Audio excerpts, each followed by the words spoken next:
നമസ്കാരം. മനുഷ്യനേത്രങ്ങൾക്ക് കാണാനാവുന്നതിനപ്പുറം സൂക്ഷ്മരൂപികളായി പ്രശസ്തവും അപ്രശസ്തവുമായ പല മലകളിലും സിദ്ധന്മാർ വാഴുന്നുണ്ടെന്നതൊരു പരമമായ സത്യമാണ്. 210 സിദ്ധന്മാർ നീളില്ലാതെ വാഴുന്നതും പ്രപഞ്ചം നശിക്കുന്ന വേളയിൽ 1 കോടി മനുഷ്യവിത്തുക്കളെ കാത്തുസൂക്ഷിക്കാൻ പ്രാപ്തിയുള്ള മല എന്ന് കാകഭുജണ്ഡർ സിദ്ധരാൽ നിർണയിക്കപ്പെട്ട ബ്രഹ്മഋഷി മലയെപ്പറ്റി മനസ്സിലാക്കാം. ഭാരതത്തിലുടനീളമുള്ള പല മലകളിലും ഈ കലിയുഗത്തിലും സൂക്ഷ്മരൂപികളായി പ്രാപ്തിയും ഭക്തിയുമുള്ള മനുഷ്യർക്ക് അനുഗ്രഹം കൊടുത്തുകൊണ്ട് സിദ്ധന്മാർ ജീവിക്കുന്നുണ്ടെന്നത് പരസ്യമായ രഹസ്യമാണ്. പല മലകളിലും പല സിദ്ധന്മാരുടെയും ജീവസമാധികൾ ഉണ്ടുതാനും. ബോഗർ സിദ്ധർ പഴനിയിലും കൊങ്കണ സിദ്ധർ തിരുപ്പതിയിലും ഇടക്കാട്ട് സിദ്ധർ തിരുവണ്ണാമലയിലും സിദ്ധന്മാരിൽ സിദ്ധരായ 7 ലക്ഷം പ്രളയങ്ങൾ ദർശിച്ച കാകഭുജണ്ഡർ സിദ്ധർ ബ്രഹ്മഋഷി മലയിലും സമാധി അടഞ്ഞതായാണ് പുരാണങ്ങൾ. ബ്രഹ്മഋഷി മലയെന്നത് തമിഴ്നാട്ടിൽ പെരമ്പലൂർ ജില്ലയിൽ ദേശീയപാത 38 എളമ്പലൂർ എന്ന ഗ്രാമത്തിലാണ് സ്ഥിതി ചെയ്യുന്നത്. ഏകദേശം 750 അടി ഉയരത്തിലുള്ള പെട്ടെന്ന് നോക്കിയാൽ അസാധാരണത്വം ഒന്നും തോന്നാത്ത ഒരു മലയാണ് ബ്രഹ്മഋഷി മല. പക്ഷേ ഒരുപാട് ദേവരഹസ്യങ്ങൾ ഒളിഞ്ഞുകിടക്കുന്ന പുറം ലോകത്തിന് അധികം അറിവില്ലാത്തൊരു മലയാണിത്. ആത്മീയ ചിന്തയോടെ ഈ മലയിലെത്തുന്നവരുടെയും ട്രക്കിങ്ങിന് എത്തുന്നവരുടെയും പ്രധാന സ്ഥലമാണിത്. ഇവിടെ അഗസ്ത്യ മഹർഷി, സട്ടേമുനി, ബോഗർ സിദ്ധർ, പുലിപ്പാണി സിദ്ധർ, പാമ്പാട്ടി സിദ്ധർ, കൊങ്കണ സിദ്ധർ എന്നിങ്ങനെ 210 സിദ്ധന്മാർ നിഴലില്ലാതെ വാഴുന്നു എന്നാണ് പറയുന്നത്. അവർ അവിടെ ഇരുന്നു കൊണ്ട് തന്നെ പല അത്ഭുതങ്ങളും കാണിക്കുന്നുണ്ട് എന്നാണ് പൊതുവെയുള്ള സംസാരം. വലഗുരു സിദ്ധർ, ഗണപതി സിദ്ധർ, മഹാലിംഗ സിദ്ധർ, കാകഭുജണ്ഡർ സിദ്ധർ എന്നിവരുടെ സമാധി സ്ഥലങ്ങൾ ഈ മലയിലുള്ളതായി പറയപ്പെടുന്നു. നക്ഷത്രങ്ങളായി ജീവിക്കുന്ന സിദ്ധന്മാർ ഇവിടെ കാർത്തിക ദീപം ദിവസം ശബരിമലയിലേതുപോലെ ഒളിയായി ഭക്തർക്ക് ദർശനം കൊടുത്തിരുന്നതായാണ് പറയപ്പെടുന്നത്. ആ ഐതിഹ്യത്തിന്റെ ഓർമ്മയ്ക്കായി മലമുകളിൽ തൃക്കാർത്തിക ദിവസം ദീപം ഏറ്റുന്നുണ്ട്. സിദ്ധന്മാരുടെ സമ്മേളന സ്ഥലമായും ഈ മല വിളങ്ങുന്നു. മലയുടെ മുകളിൽ നിന്നും ഒലിക്കുന്ന ചില നാദങ്ങൾ അടിവാരം വരെ കേൾക്കാറുണ്ടെന്നതാണ് ഇവിടെയുള്ള ഗ്രാമവാസികളുടെ ഭാഷ്യം. ഈ മലയിലുള്ള ഗുഹകളിൽ ഇന്നും സിദ്ധന്മാർ വാഴുന്നുണ്ടെന്ന് മാത്രമല്ല, മറ്റു മലകളെ പോലെയല്ലാതെ ആത്മീയമായി ഈ മലയെ സമീപിക്കുന്നവർക്ക് സിദ്ധന്മാരുടെ അനുഗ്രഹം പെട്ടെന്ന് ലഭ്യമാകുന്ന മലയാണ് ബ്രഹ്മഋഷി മല. ത്രികാലജ്ഞാനിയായ തലയാട്ടി സിദ്ധർ ജീവസമാധി മലയടിവാരത്തിലുണ്ട്. പക്ഷേ അദ്ദേഹം ഇന്നും ഇവിടെ ജീവിക്കുന്നുണ്ടെന്നും അദ്ദേഹത്തെ തേടിയെത്തുന്ന ഭക്തർക്ക് അരുൾ വഴങ്ങുന്നുണ്ടെന്നുമാണ് പറയുന്നത്. അദ്ദേഹം രചിച്ച കാലജ്ഞാനം എന്ന പുസ്തകത്തിൽ ഭാവിയിൽ വരാൻ പോകുന്ന പല കാര്യങ്ങളെപ്പറ്റിയും വിവരങ്ങളുള്ളതായാണ് പറയപ്പെടുന്നത്. കാകഭുജണ്ഡരുടെ പൂർണ്ണ അനുഗ്രഹം കിട്ടിയ ഒരുപാട് ജീവകാരുണ്യ പ്രവർത്തനങ്ങൾ നടത്തിയ രാജ്കുമാർ സിദ്ധർ കാകഭുജണ്ഡരുടെ നിർദ്ദേശപ്രകാരം നിർമ്മിച്ചതാണ് മലയടിവാരത്തിലുള്ള കാകനേശ്വരർ ശിവാലയം. കാകഭുജണ്ഡ മഹർഷിക്കും അന്നെ പരമേശ്വരിക്കും ഈശ്വരനുമായി സമർപ്പിച്ചിരിക്കുന്നതാണ് ഈ ആലയം. കാകഭുജണ്ഡർ സിദ്ധരോടൊപ്പം പല രഹസ്യ ഗുഹകളും സന്ദർശിച്ച് പല സിദ്ധികളും കൈവരിച്ച അദ്ദേഹത്തിന്റെ വാക്കുകളിൽ ബ്രഹ്മഋഷി മല ഇപ്രകാരമാണ്: ഒരുപാട് ദേവരഹസ്യങ്ങൾ ഒളിഞ്ഞിരിക്കുന്ന ഈ മല പല കോടി ഋഷികൾക്ക് പോലും കണ്ണിൽപ്പെടാതെ പിടികൊടുക്കാതെ മറിഞ്ഞിരിക്കുന്ന മായമലയാണ്.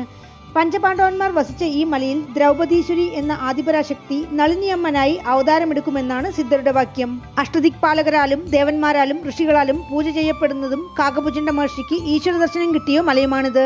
അഴുകണ്ണി, കുതിരവേങ്കെ, രോമവൃക്ഷം, എരുച്ചി, കട്രാമരെ, കരുനെല്ലി, കയ്യാന്തകരെ, കാരത്പല, ചെങ്കട്രാഴെ, ചെങ്കടുക്കായ്, ജ്യോതിവൃക്ഷം, പവിഴച്ചുറ്റി, തൊഴുങ്കണ്ണി, നാഗതാലി, മുപ്പിരണ്ട്, ഒരുവരി കട്രാഴെ എന്നിങ്ങനെ കായകൽപ്പത്തിനുതകുന്ന മൂലികകൾ നല്ല മനുഷ്യർക്കായി ഭാവിയിൽ ഉദ്ഭവിക്കാൻ പ്രാപ്തമായ മലയാണിത്.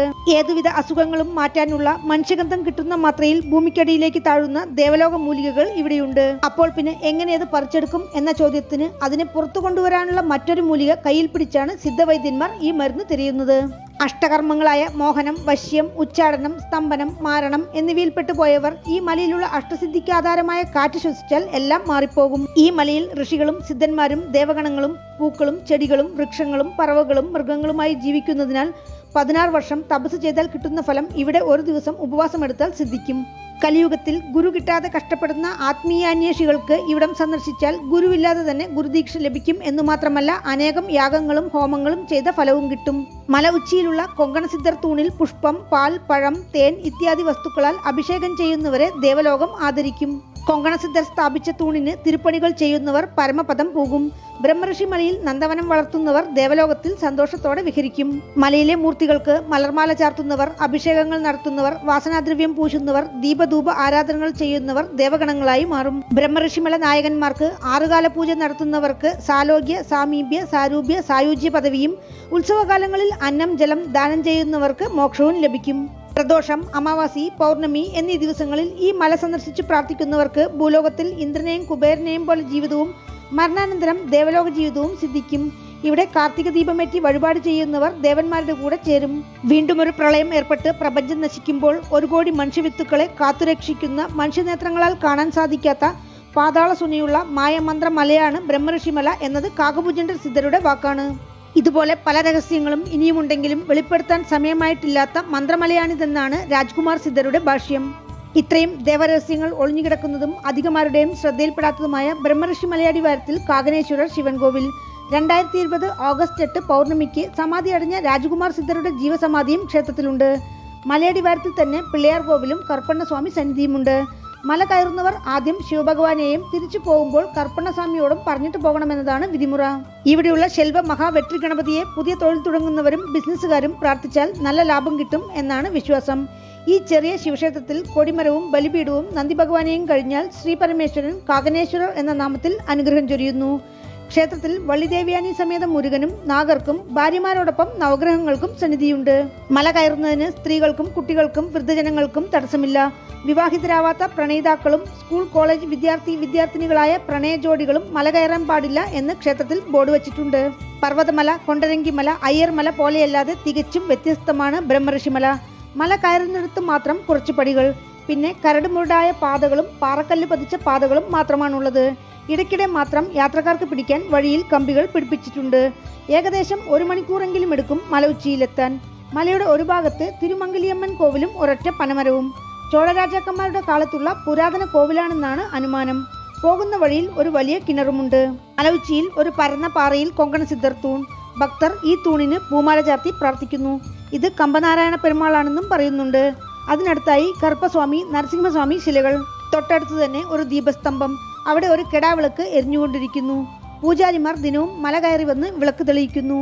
കുറച്ചടുത്തായി കാർത്തിക ദീപം തെളിയിക്കുന്ന സ്ഥലം. കാർത്തിക ദീപ ഉത്സവ ദിവസം 1008 മീറ്റർ തുണിത്തിരിയിട്ട് 300 കിലോ നെയ്യൊഴിച്ച് 108 കിലോ കർപ്പൂരമിട്ട് തിരുവണ്ണാമലയിലേതുപോലെ മഹാദീപമേറ്റുന്നു. 5000-ലധികം പേർ മല കയറി വന്ന് ഈ ആഘോഷത്തിൽ പങ്കെടുക്കുന്നു. ഈ മലയുടെ പ്രാധാന്യം മനസ്സിലാക്കി വിദേശത്ത് നിന്ന് വരെ ഭക്തർ ഈ മല സന്ദർശിക്കാൻ എത്തുന്നുണ്ട്. കറുപ്പസ്വാമിയാണ് ഈ മലയുടെ കാവൽ ദൈവം. അന്നേ ദിവസം താഴെക്കോവിലിൽ അന്നദാനവും യോഗികൾക്ക് വസ്ത്രദാനവും നടക്കുന്നു. ഇപ്പോൾ തപസിനാഥർ സിദ്ധരാണ് ക്ഷേത്രത്തിന്റെ അധികാരസ്ഥാനം വഹിക്കുന്നത്. ബ്രഹ്മഋഷിമല ഗിരിവലം ചെയ്താൽ സിദ്ധന്മാർ തന്നെ വന്ന് പ്രസാദം തരുമെന്നൊരു വിശ്വാസവുമുണ്ട്. പുറത്തു പറയാൻ സമയമായിട്ടില്ലാത്ത എന്തൊക്കെയോ രഹസ്യങ്ങൾ ഉൾക്കൊള്ളുന്ന സിദ്ധന്മാരുടെ പുണ്യഭൂമിയാണ് ബ്രഹ്മഋഷിമല എന്നതാണ് ഈ നാട്ടിലുള്ള ജനങ്ങളുടെ സംസാരം. ക്ഷേത്രവൃക്ഷം വില്വം പാരിജാതം. ക്ഷേത്രതീർത്ഥം ബ്രഹ്മതീർത്ഥം പാതാളസുനെ. സിദ്ധരുടെ ഉത്തരവിൻ പ്രകാരമുള്ള 3 കാല പൂജകളാണ് ക്ഷേത്രത്തിൽ അനുഷ്ഠിക്കുന്നത്. പ്രദോഷം, അമാവാസി, പൗർണമി, ശിവരാത്രി, കാർത്തിക ദീപം എന്നിവയാണ് ക്ഷേത്രത്തിലെ പ്രധാന ദിവസങ്ങൾ. പൂജാ സമയം രാവിലെ 7 മണി മുതൽ വൈകുന്നേരം 6 മണി വരെ. ക്ഷേത്രത്തിലേക്ക് എത്തുവാൻ പെരമ്പല്ലൂർ നിന്ന് 4 കിലോമീറ്റർ, അരിയല്ലൂരിൽ നിന്ന് 36 കിലോമീറ്റർ, തിരുച്ചിയിൽ നിന്ന് 65 കിലോമീറ്റർ. അടുത്തുള്ള റെയിൽവേ സ്റ്റേഷൻ അരിയല്ലൂർ. വീണ്ടും അടുത്ത വീഡിയോയിൽ കാണാം. നന്ദി.